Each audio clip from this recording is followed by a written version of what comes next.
আমি শ্রাবণী, আপনারা দেখছেন শ্রাবণীর রান্নাঘর। আজকে আমাদের রেসিপি হলো মুচমুচে কুচো নিমকি। এবার দোকানের মতো কুচো নিমকি বাড়িতেই বানিয়ে ফেলতে পারবেন। নিমকি বানানোর জন্য আমি এখানে 300 ময়দা নিয়ে নিয়েছি। এর সাথে হাফ চামচ লবণ, 1 চামচ কালো জিরে ও 3 চামচ তেল দিয়ে খুব ভালোভাবে মিশিয়ে নেব। মনে রাখবেন, বড় নিমকির মতো কুচো নিমকিতে খুব বেশি ময়ামের প্রয়োজন নেই। খুব ভালোভাবে মাখানো হয়ে গেলে অল্প অল্প জল দিয়ে মাখিয়ে নেব।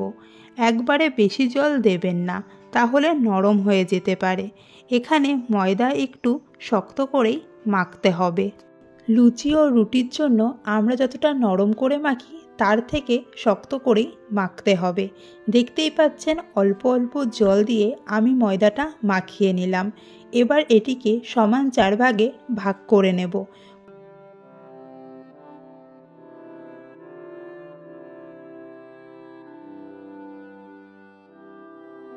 প্রতিটি তালুর সাহায্যে এইভাবে গোল গোল করে নেব।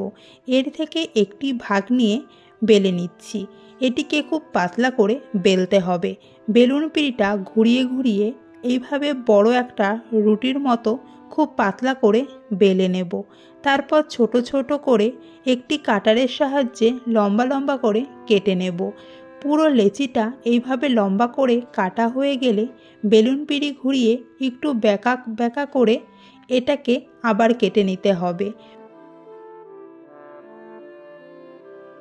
তারপর ছুরিটা দিয়ে নিমকির নিচ থেকে এইভাবে টান দিলেই নিমকিগুলো খুলে পড়ে যাবে। এভাবেই সব লেচিগুলো বেলে একটি প্লেটে ওপরে সব রেখে দেব। এবার নিমকিগুলো ভাজতে হবে। এর জন্য কড়াইতে বেশ কিছুটা তেল গরম করে নেব। তারপর হাতা দিয়ে এই অল্প অল্প করে নিমকি তেলে দিয়ে দেব। সবগুলো একসাথে দেবেন না। যখন তেলে দেবেন তখন মনে হতে পারে সব একসাথে জোড়া লেগে আছে, কিন্তু তেলে দেওয়ার সাথে সাথেই এগুলো সব আলাদা আলাদা হয়ে যাবে।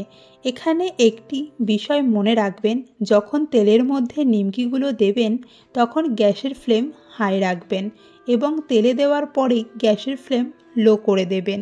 আর তেলে দেওয়ার সাথে সাথে নাড়াবেন না। হালকা ভাজা হলে নেড়ে দেবেন এবং লো ফ্লেমে এই রকমভাবে লাল লাল করে ভেজে নিয়ে তুলে নেবেন। এভাবেই বাকি সব কুচো নিমকিগুলো ভেজে নিলাম। তাহলে এই রেসিপিটি আপনাদের কেমন লাগলো অবশ্যই কমেন্ট করে জানাবেন। দেখা হচ্ছে নতুন কোনো ভিডিওতে নতুন কোনো রেসিপি নিয়ে।